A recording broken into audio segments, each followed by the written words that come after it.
I had just turned 23. I'd dropped out of college after one semester because money was tight in my family. Well, let's just say they weren't in any position to help me. My boyfriend had called me useless the night before I left him. My boss at the diner where I waitressed had laughed in my face when I asked for more hours.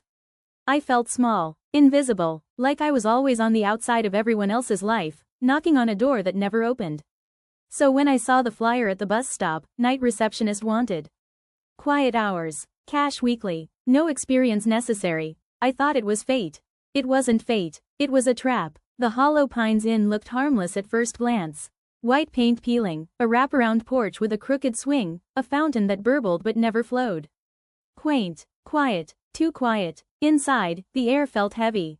Like the building had been holding its breath for years and exhaled the second I stepped in. The manager, Mr. Granger, greeted me in the lobby. Short, stiff, carved from wood posture. His cloudy blue eyes were the kind that saw through you instead of at you. "Everything you need's at the desk," he said, handing me a ring of iron keys. "Coffee in the back. Cot if you get tired. Lock the doors at 11:01 sharp." Then he slid a laminated sheet across the desk. Rules that made no sense. Rules that felt less like policies and more like survival instructions. And the last one? Printed bold, all caps. "If you break a rule, apologize out loud. Say, 'I acknowledge my mistake. It won't happen again.' Then pray it's enough." At 12:43 a.m., the beige lobby phone rang. The lobby was empty. Rule number 2. If the lobby phone rings and there's no one in the lobby, do not answer it. But I answered, and when I lifted the receiver, I didn't hear a voice. I heard breathing, wet, ragged, bubbling, like lungs drowning from the inside. And it wasn't coming through the earpiece. It was coming from beneath the desk. I dropped the phone, heart hammering so hard I thought it might bruise my ribs, and scrambled back. Nothing there, just shadows. But the line went dead.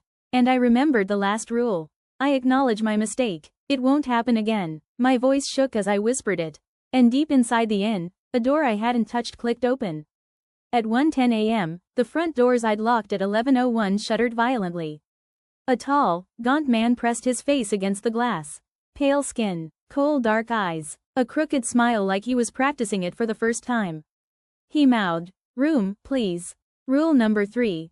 If a guest named Mr. Black asks for a room, tell him we are full, even if we are not. "Sorry, sir, we're full tonight." His smile stretched wider, and then he walked backwards into the woods, smooth, deliberate, never turning around. The elevator dinged. 1:29 a.m. Rule number 10. Do not take the elevator between 1:30 and 2 a.m. And at 1:34, a woman stepped out. Long black hair dripping wet. Eyes too wide. Skin pale as parchment. She never looked at me. She just drifted into the hallway and vanished. I wanted to scream, but instead, I whispered again. "I acknowledge my mistake. It won't happen again." At 2:13 a.m., a baby started crying from room 204. Rule number 4.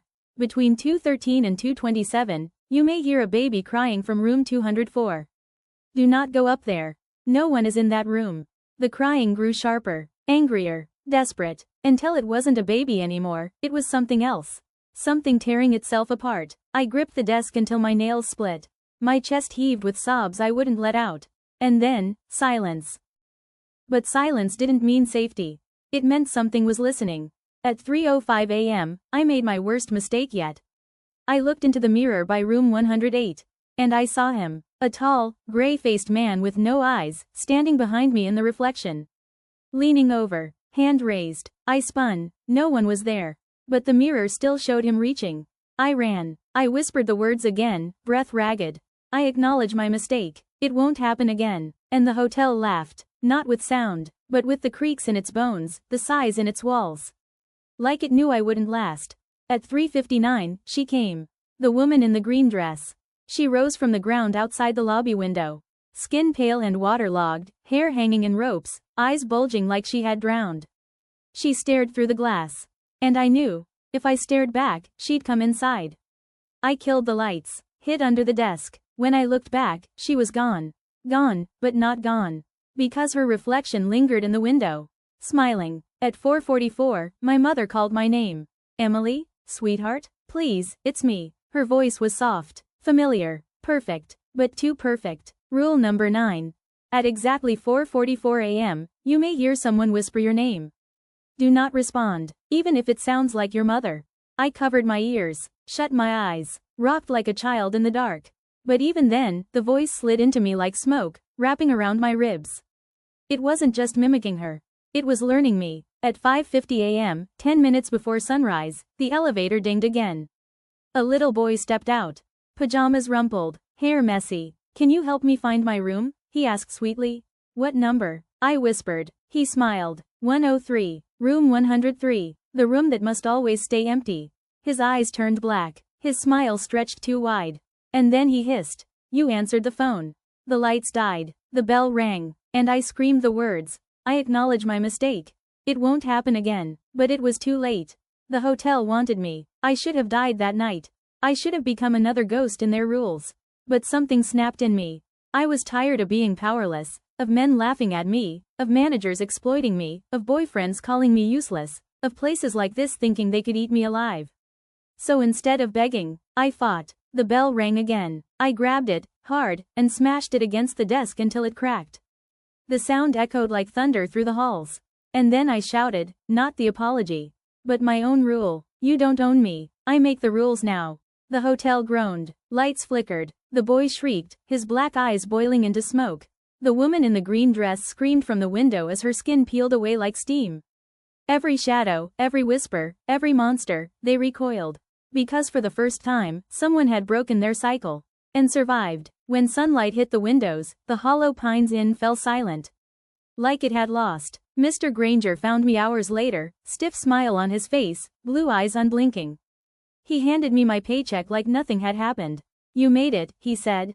But this time, I smiled back. A real smile. No, I whispered. I won. And I never went back. But sometimes, late at night, when the world is too quiet, I still hear that phone.